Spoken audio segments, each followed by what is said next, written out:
Samuel 2.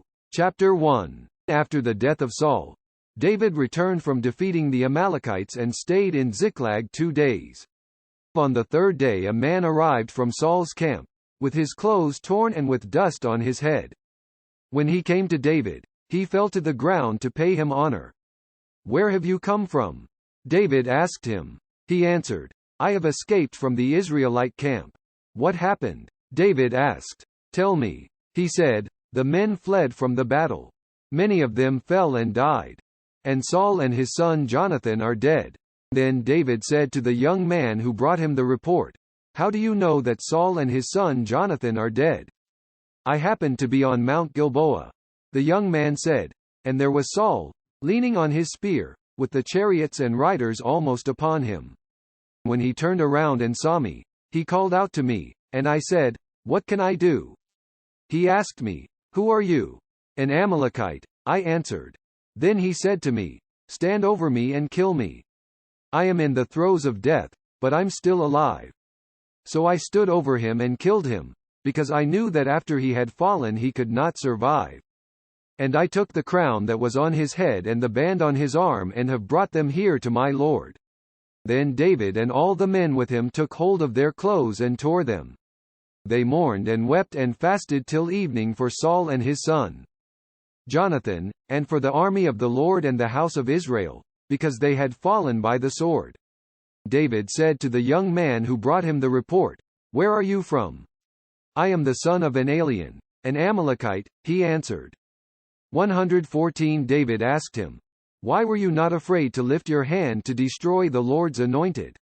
Then David called one of his men and said, "Go, strike him down." So he struck him down, and he died. For David had said to him, "Your blood be on your own head. Your own mouth testified against you when you said, 'I killed the Lord's anointed.'" David took up this lament concerning Saul and his son Jonathan, and ordered that the men of Judah be taught this lament of the bow. It is written in the book of Jashar, "Your glory, O Israel, lies slain on your heights. How the mighty have fallen! Tell it not in Gath. Proclaim it not in the streets of Ashkelon. Lest the daughters of the Philistines be glad, lest the daughters of the uncircumcised rejoice. O mountains of Gilboa, may you have neither dew nor rain, nor fields that yield offerings of grain. For there the shield of the mighty was defiled, the shield of Saul, no longer rubbed with oil. From the blood of the slain, from the flesh of the mighty, the bow of Jonathan did not turn back, the sword of Saul did not return unsatisfied. Saul and Jonathan, in life they were loved and gracious, and in death they were not parted. They were swifter than eagles, they were stronger than lions.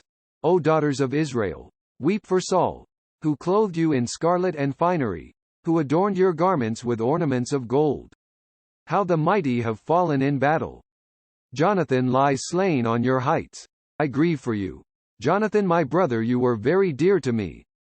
Your love for me was wonderful, more wonderful than that of women. How the mighty have fallen! The weapons of war have perished. Chapter 2. In the course of time, David inquired of the Lord, "Shall I go up to one of the towns of Judah?" he asked. The Lord said, "Go up." David asked, "Where shall I go?" "To Hebron," the Lord answered. So David went up there with his 2 wives, Ahinoam of Jezreel and Abigail, the widow of Nabal of Carmel. David also took the men who were with him, each with his family, and they settled in Hebron and its towns. Then the men of Judah came to Hebron, and there they anointed David king over the house of Judah. When David was told that it was the men of Jabesh-Gilead who had buried Saul, he sent messengers to the men of Jabesh-Gilead to say to them, "The Lord bless you for showing this kindness to Saul your master by burying him. May the Lord now show you kindness and faithfulness, and I too will show you the same favor because you have done this. Now then, be strong and brave, for Saul your master is dead, and the house of Judah has anointed me king over them." Meanwhile, Abner son of Ner, the commander of Saul's army, had taken Ishbosheth son of Saul and brought him over to Mahanaim. He made him king over Gilead, Ashuri and Jezreel, and also over Ephraim, Benjamin and all Israel. Ishbosheth son of Saul was 40 years old when he became king over Israel, and he reigned 2 years. The house of Judah, however, followed David. The length of time David was king in Hebron over the house of Judah was 7 years and 6 months. Abner son of Ner, together with the men of Ishbosheth son of Saul, left Mahanaim and went to Gibeon. Joab son of Zeruiah and David's men went out and met them at the pool of Gibeon. One group sat down on one side of the pool and one group on the other side. Then Abner said to Joab, "Let's have some of the young men get up and fight hand to hand in front of us." "All right, let them do it," Joab said. So they stood up and were counted off. 12 men for Benjamin and Ishbosheth son of Saul, and 12 for David. Then each man grabbed his opponent by the head and thrust his dagger into his opponent's side, and they fell down together. So that place in Gibeon was called Helkath Hatzerim. The battle that day was very fierce, and Abner and the men of Israel were defeated by David's men. The 3 sons of Zeruiah were there: Joab, Abishai and Asahel. Now Asahel was as fleet-footed as a wild gazelle. He chased Abner, turning neither to the right nor to the left as he pursued him. Abner looked behind him and asked, "Is that you, Asahel?" "It is," he answered. Then Abner said to him, "Turn aside to the right or to the left, take on one of the young men and strip him of his weapons." But Asahel would not stop chasing him. Again Abner warned Asahel, "Stop chasing me. Why should I strike you down? How could I look your brother Joab in the face?" But Asahel refused to give up the pursuit, so Abner thrust the butt of his spear into Asahel's stomach, and the spear came out through his back. He fell there and died on the spot. And every man stopped when he came to the place where Asahel had fallen and died. But Joab and Abishai pursued Abner, and as the sun was setting, they came to the hill of Ammah, near Giah on the way to the wasteland of Gibeon. Then the men of Benjamin rallied behind Abner. They formed themselves into a group and took their stand on top of a hill. Abner called out to Joab, "Must the sword devour forever? Don't you realize that this will end in bitterness? How long before you order your men to stop pursuing their brothers?" Joab answered, "As surely as God lives, if you had not spoken, the men would have continued the pursuit of their brothers until morning." So Joab blew the trumpet, and all the men came to a halt. They no longer pursued Israel, nor did they fight anymore. All that night Abner and his men marched through the Arabah. They crossed the Jordan, continued through the whole Bithron and came to Mahanaim. Then Joab returned from pursuing Abner and assembled all his men. Besides Asahel, 19 of David's men were found missing. But David's men had killed 360 Benjamites who were with Abner. They took Asahel and buried him in his father's tomb at Bethlehem. Then Joab and his men marched all night and arrived at Hebron by daybreak. Chapter 3. The war between the house of Saul and the house of David lasted a long time. David grew stronger and stronger, while the house of Saul grew weaker and weaker. Sons were born to David in Hebron. His firstborn was Amnon the son of Ahinoam of Jezreel. His second, Chileab the son of Abigail the widow of Nabal of Carmel. The third, Absalom the son of Maacah daughter of Talmai king of Geshur. 34. The fourth, Adonijah the son of Haggith. The fifth, Shephatiah the son of Abital. And the sixth, Ithream the son of David's wife Eglah. These were born to David in Hebron. During the war between the house of Saul and the house of David, Abner had been strengthening his own position in the house of Saul. Saul had had a concubine named Rizpah daughter of Aiah. And Ishbosheth said to Abner, "Why did you sleep with my father's concubine?" Abner was very angry because of what Ishbosheth said, and he answered, "Am I a dog's head, on Judah's side? This very day I am loyal to the house of your father Saul and to his family and friends. I haven't handed you over to David. Yet now you accuse me of an offense involving this woman. May God deal with Abner, be it ever so severely, if I do not do for David what the Lord promised him on oath, and transfer the kingdom from the house of Saul and establish David's throne over Israel and Judah from Dan to Beersheba." Ishbosheth did not dare to say another word to Abner, because he was afraid of him. Then Abner sent messengers on his behalf to say to David, "Whose land is it? Make an agreement with me, and I will help you bring all Israel over to you." 13. Good, said David. I will make an agreement with you. But I demand one thing of you: do not come into my presence unless you bring Michal daughter of Saul when you come to see me. Then David sent messengers to Ishbosheth son of Saul, demanding, "Give me my wife Michal, whom I betrothed to myself for the price of 100 Philistine foreskins." So Ishbosheth gave orders and had her taken away from her husband Paltiel son of Laish. Her husband, however, went with her, weeping behind her all the way to Bahurim. Then Abner said to him, "Go back home." So he went back. Abner conferred with the elders of Israel and said, "For some time you have wanted to make David your king. Now do it. For the Lord promised David, by my servant David the first will rescue my people Israel from the hand of the Philistines and from the hand of all their enemies." Abner also spoke to the Benjamites in person. Then he went to Hebron to tell David everything that Israel and the whole house of Benjamin wanted to do. When Abner, who had 20 men with him, came to David at Hebron, David prepared a feast for him and his men. Then Abner said to David, "Let me go at once and assemble all Israel for my lord the king, so that they may make a compact with you, and that you may rule over all that your heart desires."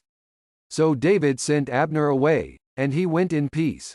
Just then David's men and Joab returned from a raid and brought with them a great deal of plunder. But Abner was no longer with David in Hebron, because David had sent him away, and he had gone in peace. When Joab and all the soldiers with him arrived, he was told that Abner, son of Ner, had come to the king and that the king had sent him away and that he had gone in peace. So Joab went to the king and said, "What have you done? Look, Abner came to you. Why did you let him go? Now he is gone. You know Abner son of Ner. He came to deceive you and observe your movements and find out everything you are doing." Joab then left David and sent messengers after Abner, and they brought him back from the well of Sirah. But David did not know it. Now when Abner returned to Hebron, Joab took him aside into the gateway, as though to speak with him privately. And there, to avenge the blood of his brother Asahel, Joab stabbed him in the stomach, and he died. Later, when David heard about this, he said, "I and my kingdom are forever innocent before the Lord concerning the blood of Abner son of Ner. May his blood fall upon the head of Joab and upon all his father's house. May Joab's house never be without someone who has a running sore or leprosy, or who leans on a crutch, or who falls by the sword, or who lacks food." Joab and his brother Abishai murdered Abner because he had killed their brother Asahel in the battle at Gibeon. Then David said to Joab and all the people with him, "Tear your clothes and put on sackcloth and walk in mourning in front of Abner." King David himself walked behind the bier. They buried Abner in Hebron, and the king wept aloud at Abner's tomb. All the people wept also. The king sang this lament for Abner: "Should Abner have died as the lawless die? For your hands were not bound, your feet were not fettered. You fell as one falls before wicked men." And all the people wept over him again. Then they all came and urged David to eat something while it was still day, but David took an oath, saying, "May God deal with me, be it ever so severely, if I taste bread or anything else before the sun sets." All the people took note and were pleased indeed. Everything the king did pleased them. So on that day all the people and all Israel knew that the king had no part in the murder of Abner son of Ner. Then the king said to his men, "Do you not realize that a prince and a great man has fallen in Israel this day? And today, though I am the anointed king, I am weak, and these sons of Zeruiah are too strong for me. May the Lord repay the evildoer according to his evil deeds." Chapter 4. When Ishbosheth son of Saul heard that Abner had died in Hebron, he lost courage, and all Israel became alarmed. Now Saul's son had 2 men who were leaders of raiding bands. One was named Baanah and the other Rechab. They were sons of Rimmon the Beerothite from the tribe of Benjamin. Beeroth is considered part of Benjamin, because the people of Beeroth fled to Gittaim and have lived there as aliens to this day. Jonathan son of Saul had a son who was lame in both feet. He was 5 years old when the news about Saul and Jonathan came from Jezreel.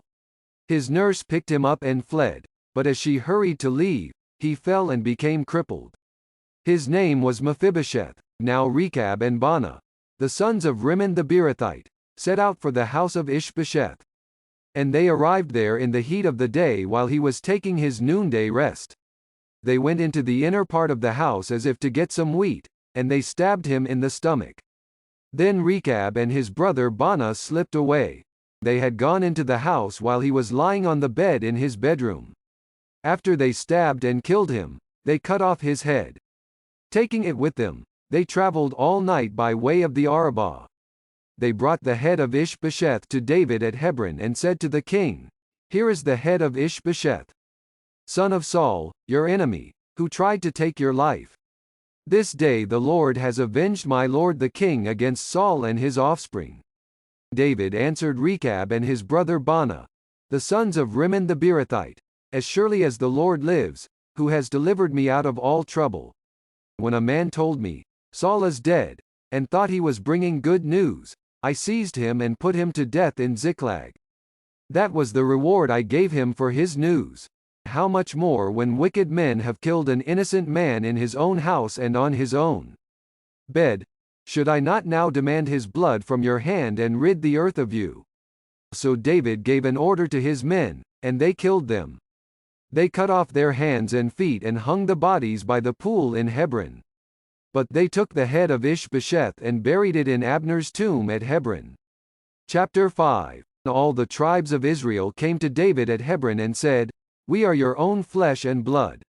In the past, while Saul was king over us, you were the one who led Israel on their military campaigns. And the Lord said to you, 'You will shepherd my people Israel, and you will become their ruler.'" When all the elders of Israel had come to King David at Hebron, the king made a compact with them at Hebron before the Lord, and they anointed David king over Israel. David was 30 years old when he became king, and he reigned 40 years. In Hebron he reigned over Judah 7 years and 6 months, and in Jerusalem he reigned over all Israel and Judah 33 years. The king and his men marched to Jerusalem to attack the Jebusites, who lived there. The Jebusites said to David, "You will not get in here, even the blind and the lame can ward you off." They thought, "David cannot get in here." Nevertheless, David captured the fortress of Zion, the city of David. On that day, David said, "Anyone who conquers the Jebusites will have to use the water shaft to reach those, lame and blind, who are David's enemies. That is why they say, 'The blind and lame will not enter the palace.'"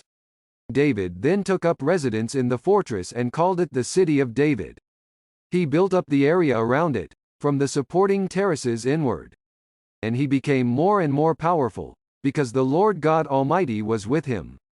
And now Hiram king of Tyre sent messengers to David, along with cedar logs and carpenters and stonemasons, and they built a palace for David. And David knew that the Lord had established him as king over Israel and had exalted his kingdom for the sake of his people Israel. After he left Hebron, David took more concubines and wives in Jerusalem, and more sons and daughters were born to him. These are the names of the children born to him there: Shemua, Shobab, Nathan, Solomon.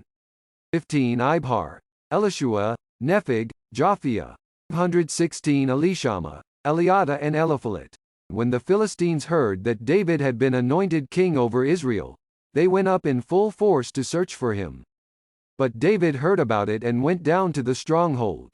Now the Philistines had come and spread out in the valley of Rephaim.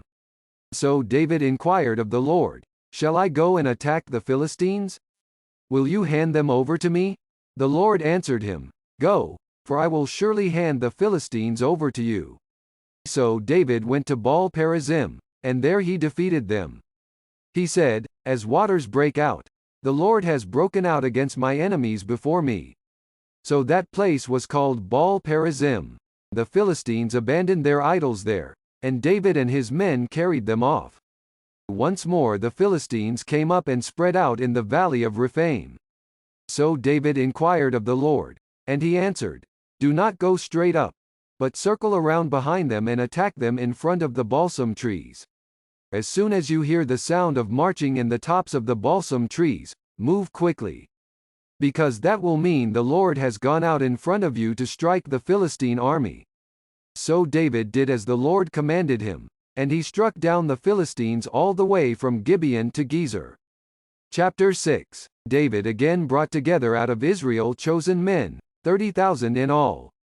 He and all his men set out from Bala of Judah to bring up from there the ark of God, which is called by the name of the Lord Almighty, who is enthroned between the cherubim that are on the ark.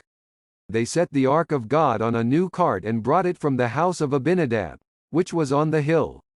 Uzzah and Ahio, sons of Abinadab, were guiding the new cart, with the ark of God on it, and Ahio was walking in front of it. David and the whole house of Israel were celebrating, with all their might before the Lord, with songs and with harps, lyres, tambourines, sistrums and cymbals. When they came to the threshing floor of Nacon, Uzzah reached out and took hold of the ark of God, because the oxen stumbled.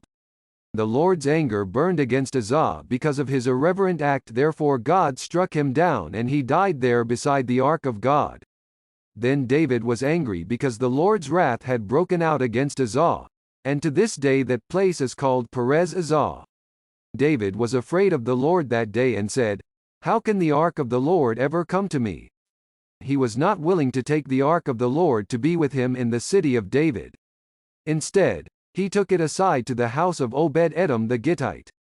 The ark of the Lord remained in the house of Obed-Edom the Gittite for 3 months, and the Lord blessed him and his entire household. Now King David was told, "The Lord has blessed the household of Obed-Edom and everything he has, because of the ark of God." So David went down and brought up the ark of God from the house of Obed-Edom to the city of David with rejoicing. When those who were carrying the ark of the Lord had taken 6 steps, he sacrificed a bull and a fattened calf.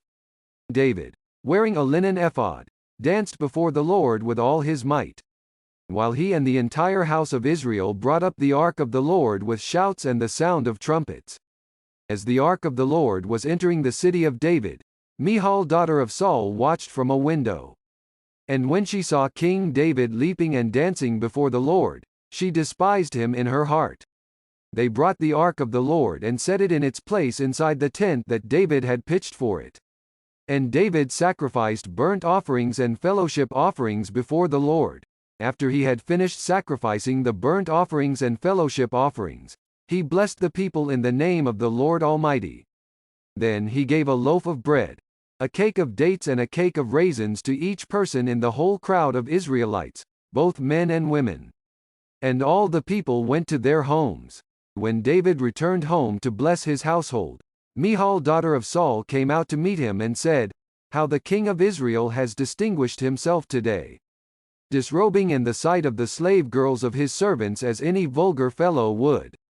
David said to Michal, "It was before the Lord, who chose me, rather than your father or anyone from his house when he appointed me ruler over the Lord's people Israel. I will celebrate before the Lord. I will become even more undignified than this, and I will be humiliated in my own eyes. But by these slave girls you spoke of, I will be held in honor." And Michal daughter of Saul had no children to the day of her death.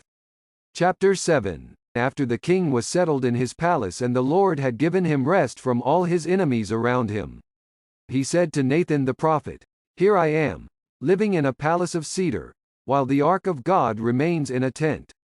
Nathan replied to the king, "Whatever you have in mind, go ahead and do it, for the Lord is with you." That night the word of the Lord came to Nathan, saying, "Go and tell my servant David, this is what the Lord says, are you the one to build me a house to dwell in? I have not dwelt in a house from the day I brought the Israelites up out of Egypt to this day. I have been moving from place to place with a tent as my dwelling. Wherever I have moved with all the Israelites, did I ever say to any of their rulers whom I commanded to shepherd my people Israel, 'Why have you not built me a house of cedar?' Now then, tell my servant David, this is what the Lord Almighty says. I took you from the pasture and from following the flock to be ruler over my people Israel. I have been with you wherever you have gone, and I have cut off all your enemies from before you. Now I will make your name great, like the names of the greatest men of the earth. And I will provide a place for my people Israel and will plant them so that they can have a home of their own and no longer be disturbed. Wicked people will not oppress them anymore, as they did at the beginning, and have done ever since the time I appointed leaders over my people Israel. I will also give you rest from all your enemies. The Lord declares to you that the Lord himself will establish a house for you. When your days are over and you rest with your fathers, I will raise up your offspring to succeed you, who will come from your own body, and I will establish his kingdom. He is the one who will build a house for my name, and I will establish the throne of his kingdom forever. I will be his father, and he will be my son. When he does wrong, I will punish him with the rod of men, with floggings inflicted by men. But my love will never be taken away from him, as I took it away from Saul, whom I removed from before you. Your house and your kingdom will endure forever before me, your throne will be established forever. Nathan reported to David all the words of this entire revelation. Then King David went in and sat before the Lord, and he said, Who am I, O sovereign Lord, and what is my family, that you have brought me this far? And as if this were not enough in your sight, O sovereign Lord, you have also spoken about the future of the house of your servant. Is this your usual way of dealing with man, O sovereign Lord? What more can David say to you? For you know your servant, O sovereign Lord. 21 For the sake of your word and according to your will, you have done this great thing and made it known to your servant. How great you are, O sovereign Lord! There is no one like you, and there is no God but you, as we have heard with our own ears. And who is like your people Israel? The one nation on earth that God went out to redeem as a people for himself, and to make a name for himself, and to perform great and awesome wonders by driving out nations and their gods from before your people, whom you redeemed from Egypt. You have established your people Israel as your very own forever, and you, O Lord, have become their God. And now, Lord God, keep forever the promise you have made concerning your servant and his house. Do as you promised, so that your name will be great forever. Then men will say, The Lord Almighty is God over Israel. And the house of your servant David will be established before you. O Lord Almighty, God of Israel, you have revealed this to your servant, saying, I will build a house for you. So your servant has found courage to offer you this prayer. O sovereign Lord, you are God. Your words are trustworthy, and you have promised these good things to your servant. And now be pleased to bless the house of your servant, that it may continue forever in your sight, for you, O sovereign Lord, have spoken, and with your blessing the house of your servant will be blessed forever. Chapter 8 In the course of time, David defeated the Philistines and subdued them, and he took Metheg-Ammah from the control of the Philistines. David also defeated the Moabites. He made them lie down on the ground and measured them off with a length of cord. Every 2 lengths of them were put to death, and the 3rd length was allowed to live. So the Moabites became subject to David and brought tribute. Moreover, David fought Hadadezer son of Rehob, king of Zobah, when he went to restore his control along the Euphrates River. David captured 1,000 of his chariots, 7,000 charioteers and 20,000 foot soldiers. He hamstrung all but 100 of the chariot horses. When the Arameans of Damascus came to help Hadadezer king of Zobah, David struck down 22,000 of them. He put garrisons in the Aramean kingdom of Damascus, and the Arameans became subject to him and brought tribute. The Lord gave David victory wherever he went. David took the gold shields that belonged to the officers of Hadadezer and brought them to Jerusalem. From Tabah and Berothai, towns that belonged to Hadadezer, King David took a great quantity of bronze.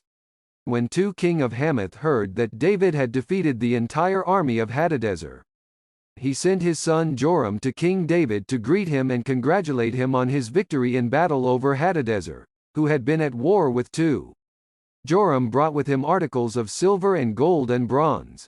King David dedicated these articles to the Lord, as he had done with the silver and gold from all the nations he had subdued. Edom and Moab. the Ammonites and the Philistines, and Amalek. He also dedicated the plunder taken from Hadadezer son of Rehob, king of Zobah. And David became famous after he returned from striking down 18,000 Edomites in the Valley of Salt. He put garrisons throughout Edom, and all the Edomites became subject to David. The Lord gave David victory wherever he went. David reigned over all Israel, doing what was just and right for all his people. Joab son of Zeruiah was over the army. Jehoshaphat son of Ahilud was recorder. Zadok son of Ahitub and Ahimelech son of Abiathar were priests. Sariah was secretary. Benaiah son of Jehoiada was over the Kerethites and Pelethites, and David's sons were royal advisers. Chapter 9. David asked, "Is there anyone still left of the house of Saul to whom I can show kindness for Jonathan's sake?" Now there was a servant of Saul's household named Ziba. They called him to appear before David, and the king said to him, "Are you Ziba?" "Your servant," he replied. The king asked, "Is there no one still left of the house of Saul to whom I can show God's kindness?" Ziba answered the king, "There is still a son of Jonathan. He is crippled in both feet." "Where is he?" the king asked. Ziba answered, "He is at the house of Machir son of Ammiel in Lo-debar." So King David had him brought from Lo-debar, from the house of Machir son of Ammiel. When Mephibosheth son of Jonathan, the son of Saul, came to David, he bowed down to pay him honor. David said, "Mephibosheth, your servant," he replied. "Don't be afraid." David said to him, "For I will surely show you kindness for the sake of your father Jonathan.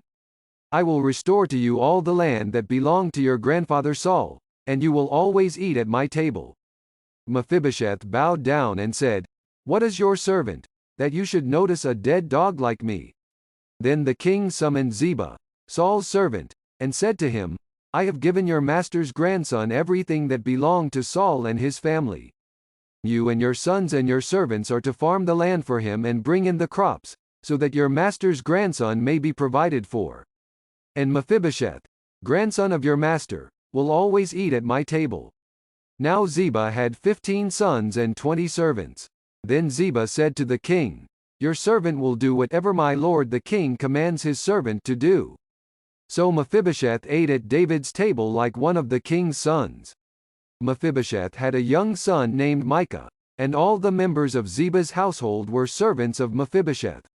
And Mephibosheth lived in Jerusalem, because he always ate at the king's table, and he was crippled in both feet.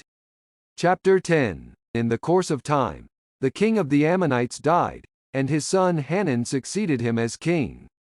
David thought, "I will show kindness to Hanun son of Nahash, just as his father showed kindness to me." So David sent a delegation to express his sympathy to Hanun concerning his father. When David's men came to the land of the Ammonites, the Ammonite nobles said to Hanun their lord, "Do you think David is honoring your father by sending men to you to express sympathy? Hasn't David sent them to you to explore the city and spy it out and overthrow it?" So Hanun seized David's men, shaved off half of each man's beard, cut off their garments in the middle at the buttocks, and sent them away. When David was told about this, he sent messengers to meet the men, for they were greatly humiliated. The king said, "Stay at Jericho till your beards have grown, and then come back."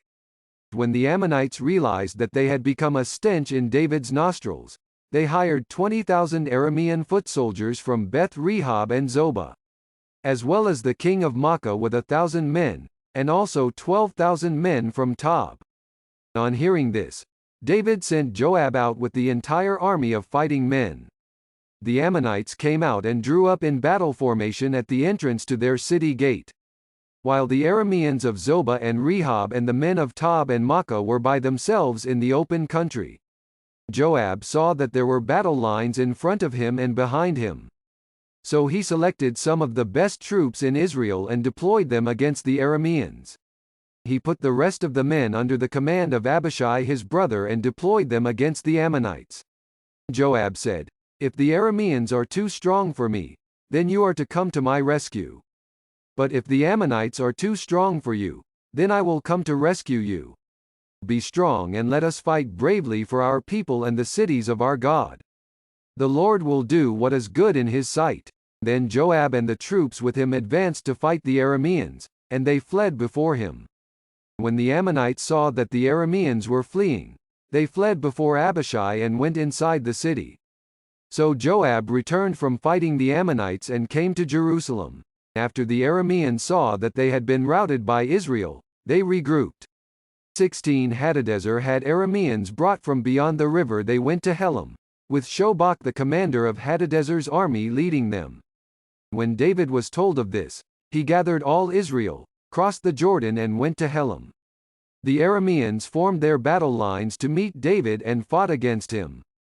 But they fled before Israel, and David killed 700 of their charioteers and 40,000 of their foot soldiers. He also struck down Shobach the commander of their army, and he died there. When all the kings who were vassals of Hadadezer saw that they had been defeated by Israel, they made peace with the Israelites and became subject to them. So the Arameans were afraid to help the Ammonites anymore.